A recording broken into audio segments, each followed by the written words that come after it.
Hey, hey, hey, good evening. I already see a couple people are here. Thank y'all so much for joining.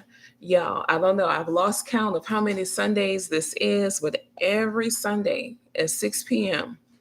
in 2025, right? Y'all know where to find us. So we appreciate you showing up to have this conversation, to listen and to learn, right? This is a conversation. Definitely some things to think about and some hot topics, right? Closing out the school year, looking ahead, just thinking, how can we really improve? How can we leverage this? How can we make sure we're showing up for the students how they need, not just today, but how they can use it, leverage it in the future? Because they're using it. So we want to make sure we help them use it responsibly and in a very powerful way, right? Because they'll be expected to when they hit the workforce, and that's coming sooner than we think. So this evening, we're doing Beyond the Answer, y'all, the real power of AI in secondary math. So, yeah, we're going to talk some about how AI fits and does not fit, right, into secondary math classrooms specifically. So, we really want to emphasize deeper thinking, clarity, and student ownership, right? We know that there's a lot of moments where adults, whether it's educators, whether it's adults at home, are like, these young people, we need them to think, right? They're not thinking through the process, they're rushing. The critical thinking skills, the problem solving, there's a lot of things. So this is what this conversation is around. But this evening, especially, because I want to be clear, secondary math educators have a super, super special place in my heart. Y'all know most of my time in the classroom was in secondary. So definitely want to make sure that you see yourself, right? We see ourselves as secondary math educators leveraging AI and how this can be useful. Sometimes when there's a tool or a strategy, we have a million examples at maybe upper elementary and elementary. So it kind of taps out about fifth grade. And then secondary teachers are like, okay, no, we're going to talk specifically again to the secondary math educators today because y'all have a special place in my heart, right? So, being very honest. So, this whole live stream, I made an adjustment. This whole live stream came about because, like I asked, sometimes, like, hey, if you have a question, DM us. Y'all, somebody DM'd us, and she was like, Anika, listen, I'm super curious about what you're saying about AI. I understand what you're saying, but she's like, I teach in high school. She's like, I'm not sure that my students can use this. I'm not sure that my students can benefit from this. Yo, what? Of course they can, right? So we had some dialogue. We had some dialogue, exchanged a few messages, but also I said, you know what? There's so much to say. Because can you imagine trying to have really this whole, well, this is some things you can do, and we've already talked about this on a couple streams. So the reality is, why not do a live dedicated to the secondary math educators? So here we are. And I told her, I so appreciate your question because I'm sure, just like we tell the young people, I'm sure other people have that question. I'm so glad you asked, right? So, again, a high school math teacher said, okay, how can AI actually help me, help my students? I'm super curious about it. We're going to, it's a fair question, and we're going to talk a bit about just some of the current trends first. So, we know AI is everywhere, students are using it. Now, what they're using it for, we still have to talk about and guide that some with them, right? A lot of teachers are hearing about it. A lot of teachers are using it low key. When I say using it low key, they're not necessarily using it in their teacher capacity, but more on a personal basis for some of their personal life things. So I have heard about that, but we're being very specific. The students are using it and they're doing stuff and trying stuff.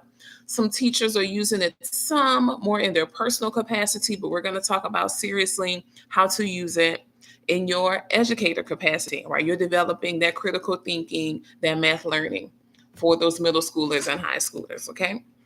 So, again, this is not replacing your teaching. It's not. We're still teaching, we're still educating, but it's about amplifying the students' thinking. So again, thank you all so much for joining y'all at Holistic Fluency. This is the work. This is what we talk about. This is the conversation, the mindset, and we're just very excited if you cannot tell. So we've merged a few of our worlds, the two main worlds that we merged: human-centered, SEL, social emotional learning, some people say emotional intelligence, and then the power of intentional math instruction.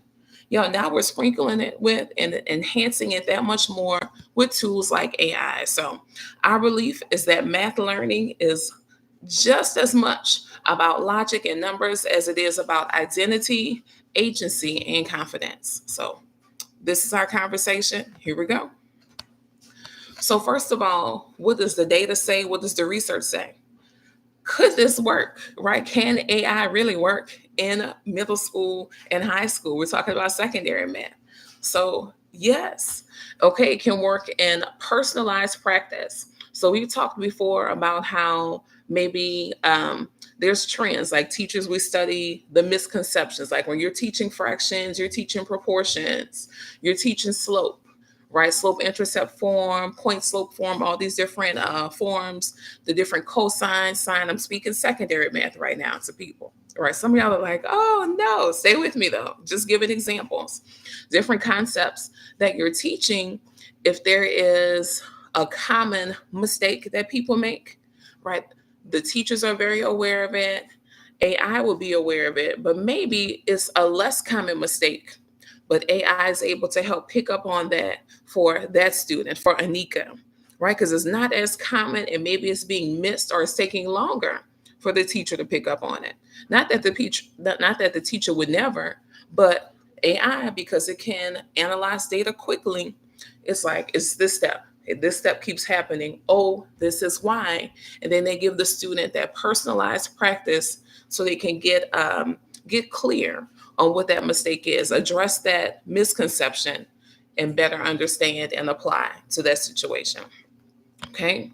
So that also comes back to real-time feedback. If you keep getting the same portion, you keep missing it, something's not right, then you're able to be corrected, right? Get immediate feedback. And let me be clear, the feedback is not just, okay, this is what the answer should have been. It talks about and asks some questions, right? It asks some questions often about, okay, so if this is what you got, but we know normally when we see this kind of equation, you do blank, then what do we need to do with this equation? If point slope is this ratio, how will we begin to set up the ratio for this situation? So even when it does the immediate feedback, when it's doing the personal feedback, when it asks that question, you all, it's still not just giving the answer. So that's why I hate that that's kind of the paintbrush that people paint AI with. Like, it's just going to give them answers. No, it's going to do what you tell it to do. Okay. So strategy generation. If it's doing what we tell it to do, we can say, hey, give me a strategy for solving this particular equation. Give me 2 different ways. Give me 3 different ways. I'm a visual learner, right? Maybe Anika's a visual learner. Give me 2 visual strategies for solving this equation. It's not just the answer, you all. It's very conceptual if we tell AI to make it conceptual, to build their background knowledge, to build the concepts. Again, I already talked about how it helps with the personalized practice because, again, AI is analyzing data to find trends. Now, teachers, I'm going to say this again, teachers do this. Teachers analyze trends in terms of, and we get data from state level, we get district level, we get regional, we get campus, right? If there's more than one, like say if there's 5 8th grade math teachers, all of them are comparing and organizing data and aggregating data together. But still, AI, and wait, before I move on, because I want y'all to understand how deeply, right, data is looked at. Then also class period trends. Did all the afternoon classes get it, but something happened in the morning? Oh, that was the day maybe someone came in late, so that teacher was there for half day. So only the afternoon classes got the lesson formally from their teacher. So then the morning classes missed it. That's why they missed this question. Little things like that, like really having to go through the big picture data, and then also we call it the qualitative, right? So it may not have an exact number assigned to it, but it also impacted what happened. So teachers are definitely looking at the data the whole time, right? But again, AI can just do it faster. So it can help to find the trends and adjust instructions. So let's say, for example, there was an exit ticket, maybe two questions online, the students answered, right? Then, really quickly, the teacher gets some kind of report that says, okay, this percentage of students got this correctly. If these students missed it, these are the type of questions or this is the answer they selected instead. A lot of students chose this answer. I wonder why. And the same thing happens next period, even in between periods. So let's say a teacher has four sections back to back, right? We have first, second, third period. Then maybe it's a quick break. Then they're coming in for fourth period. Do you understand that if we're constantly, or we synced up our reports to AI, the AI would say, hey, something's going on with this question. There's something about the lesson that they're missing this question. Now, the teacher would eventually be able to see that, like maybe during their conference, their planning period. But imagine your report being linked and synced to AI. So AI is like, hey, something's right here. This part of the lesson, something's being missed. Okay. Let's see. Someone said, I never thought about using it to interpret my data. Listen, like we know that's its thing, right? It compiles and analyzes data quickly. Someone said, you know what? Let me run these reports. Run the reports. Run the reports. Again, seek it, link it. AI can analyze, process, interpret data quickly. That's what it does. Now, with that in mind, when it comes to the math instruction, the demonstration of math learning, I told y'all before that AI cannot do everything. So we're going to talk about it, a couple things really quickly that AI cannot do, where it falls short. So if there's a complex, logical, multi-step problem, I'm thinking secondary math, I'm thinking geometric proofs. Okay. Geometric proofs, if it has to be logical, human logic, which it only has so much of whatever we gave it, right? There's multi-step. Once we get past about a three-step problem, 3-4 steps with AI, it gets interesting. You have to really, really watch it because the multi-step can mess it up. It can get lost. And I'm talking about how it can get lost. Okay. But again, about past that fourth step, if it's a 4-step problem, people are like, 4 steps. Yeah. But sometimes, right, when you're really showing your work, that fourth step, it can get really interesting. You all, contextual nuance. So that's something that AI cannot do. So when I say contextual nuance, so just the context around the problem. For example, I'm going to give I'll give an elementary math example for this one though. So imagine how it translates to when we get older, right? For high school math, middle school math. So if there is a question, matter of fact, I asked my son a question the other day. He was counting slices of bread, right? I was trying to see if I needed to order another loaf of bread. I said, hey, I need you to go count how many slices of bread we have. He was like, Mom, we have 5. I said, okay.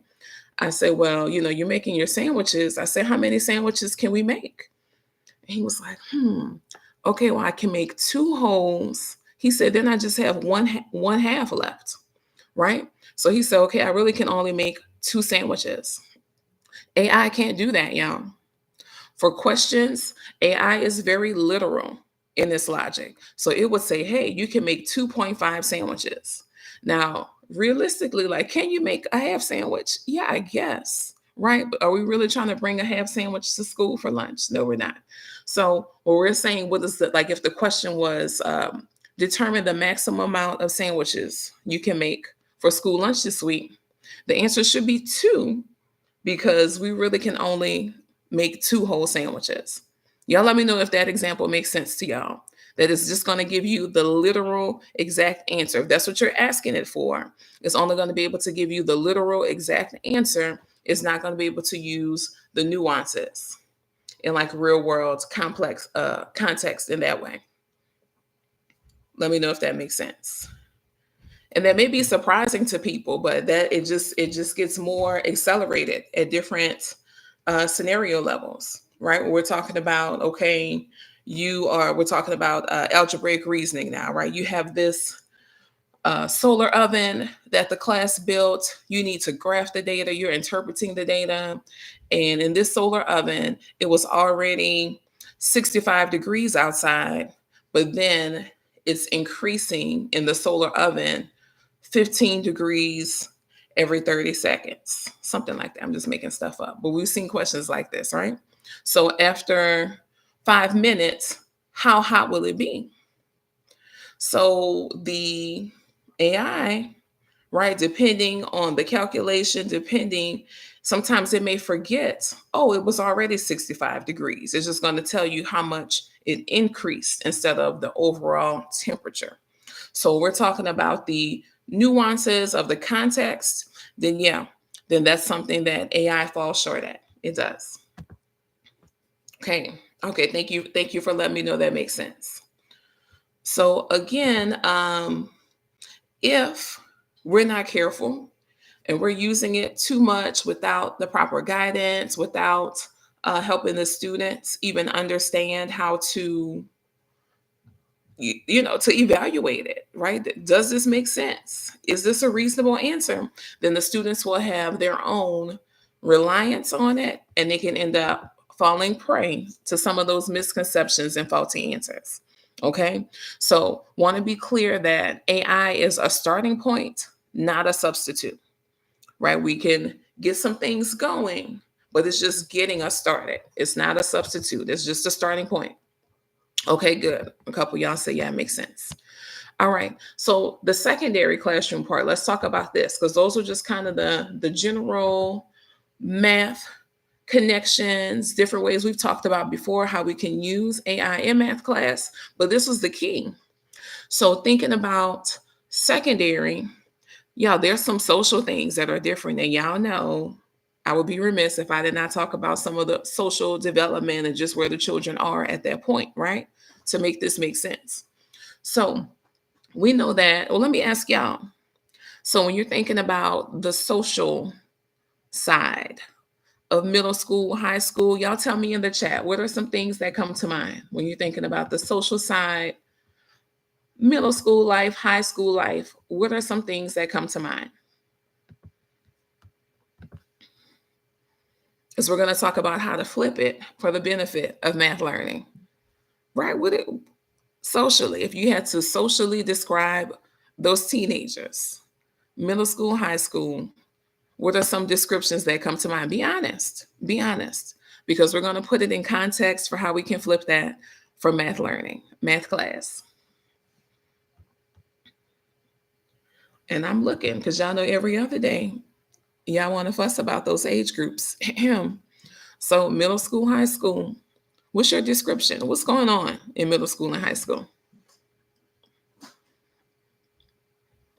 We're going to take what's going on socially and flip it and leverage it to empower them for their math learning.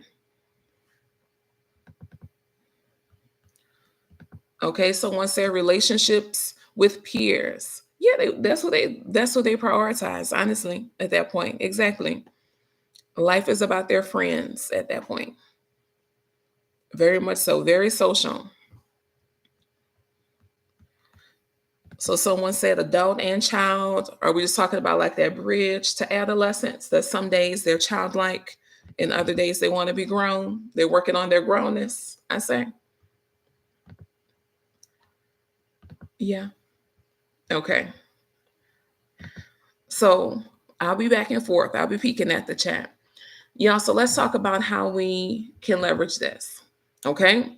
So their relationships with their peers, right? They want to be social, they want to talk. So we make sure that we're giving them specific things to talk about with their friends. We're working and learning together. Okay. That back and forth between, no, I'm feeling more independent, right? Working on my grownness, my adulthood, / no, I'm back in my tween, my kid stage. then we have different tasks for that, different things we can assign them for that. On the days where maybe they want to, again, assert themselves more, what about this? What about this opportunity for these great bands? That instead of just using AI, what if they challenge it and analyze AI itself, right? We give them a question and we tell them, hey, let AI solve this. Maybe it gave you two different strategies. Tell me which strategy you prefer, right? Tell me why you like that strategy. How can you be sure the answer is correct? Because they're very critical. They can be. So if they tend to think critically about certain aspects of life, why don't we leverage that and show them how to shift it for their math learning, literally for their critical thinking? Because if you think about it, y'all let me know, have you heard people use that word to describe teens before? Like, oh, they're so critical. And it's like, why are the people we're calling critical? Why are they why are people saying they're not using critical thinking skills if they're critical all the time in their regular life, quote unquote? Hmm. So a lot of it is going to be a reframe and a shift. A lot of it's going to be a reframe and a shift. Because think about that. If people are like, oh, they're so critical. It's like, but these are the people not using the critical thinking. Are you sure? You know? So, y'all, they're developmentally ready. If we're going to talk about the mental side, they're developmentally ready to weigh out the strategies to see which one they like, which one maybe can save some time, right? Which one connects most easily to what they're learning in class now. They're ready developmentally to justify their thinking and tie it to real world scenarios. They're ready for all of these things. Developmentally, they're ready. Now, things to be careful about, some cautions. We'd have to make sure that they aren't using shortcuts, especially when it comes to working with their peers, right? And also just being realistic that it's going to be a training process. If we're using AI, just some of the ways that some of us have learned and practiced and gone to different webinars and things, we're going to have to make sure we're embedding that in class where they are gaining their access, where they're building their understanding and their knowledge as well. Because what we don't want, although they are very focused on their peers, we already know that certain generations are very used to social media and hiding behind the keyboard, hiding behind the screen. So we don't want to take away that human connection in learning with peers in class, because we know that needs a bit more development these days anyway. Just the communication side, the interaction side, and with peers is no exception. So we don't want to take away some of that opportunity.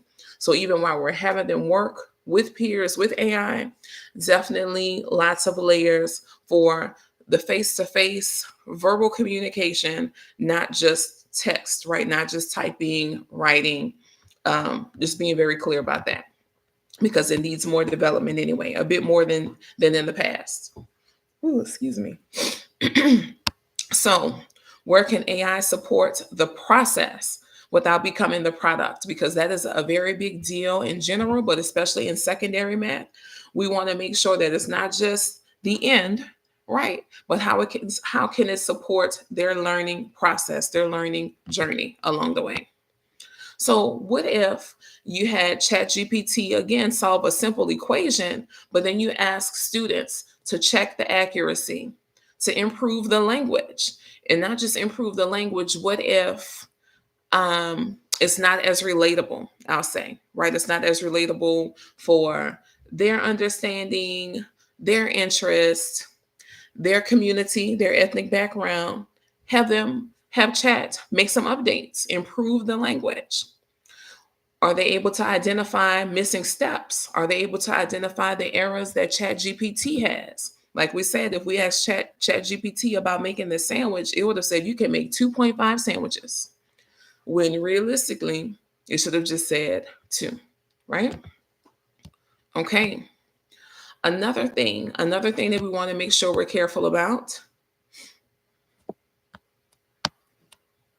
is, again, the strategy comparison. If they're ready to compare, and they're comparing anyway, right? We want to have students ask AI again for multiple ways to solve the problem. Then they choose a strategy and then they try it themselves on a new problem.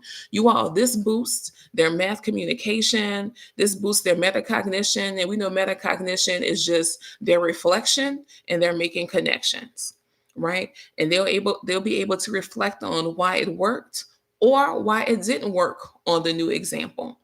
All of this is building their mental flexibility, their strategy, and their straight up conceptual understanding. All of that. All right. So it gets deep. It can get really deep for how we can use math, AI in math class. And you all actually have a bonus for you that I'm about to drop in a minute that I'm super excited about. Let me say this though, if you're feeling it, these things are resonating with you, you're super curious, you want to know more, and you understand what we understand, that the math mission over here is precision with empathy, right? We invite you to join us here every Sunday at 6 p.m. Central Time and follow us for specific strategies and tips, and then join us for our upcoming webinar. So I'm going to drop a couple links in the chat. So in the comments, you see the link for the link tree. Some of you all might have come straight to YouTube. Thank you. Please make sure you subscribe. If you are on other platforms, please do follow us there, right?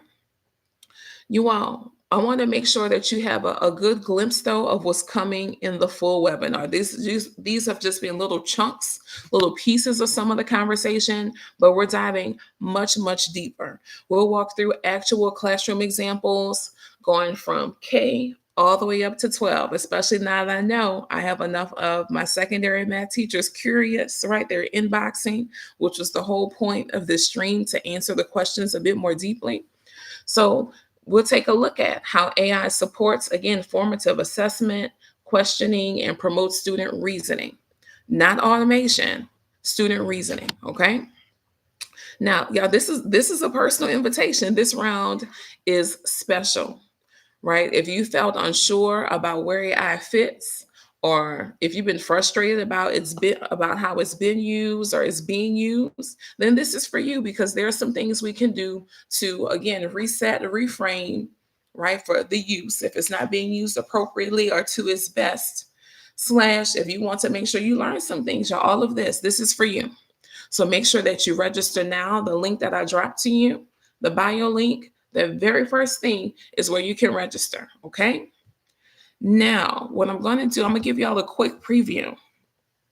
I have a downloadable for you all, and it's actually two things. It's two tasks, right? We often talk about writing different prompts, and then we talked about some tasks that we can actually leverage and use AI in class. I'm going to show you. I created a little something for y'all.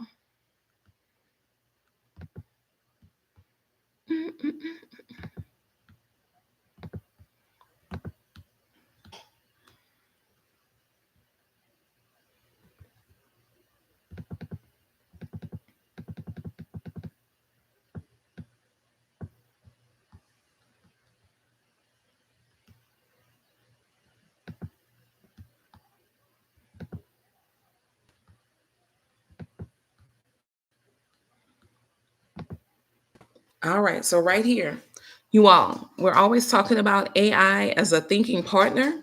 So this is two tasks specifically for secondary math, right? So for middle school and high school. And I'm going to drop the link for it, and we're going to post it in our link tree as well. So you can make sure you join the email list and you'll receive this. But this is basically saying these tests that we talked about, having students critique AI, helping them understand it's a starting point. It's not the end all be all. This is how it can be a part of your learning process.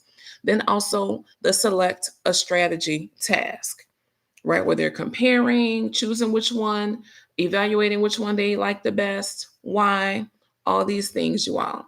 So that is a downloadable that is available to you once you register for the email list and or register for the webinar, because this is as well, okay?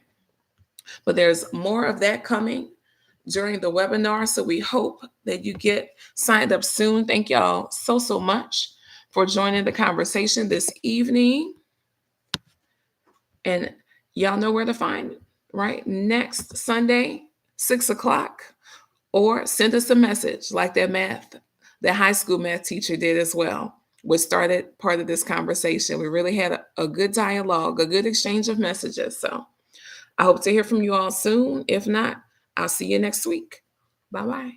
Thank y'all for joining.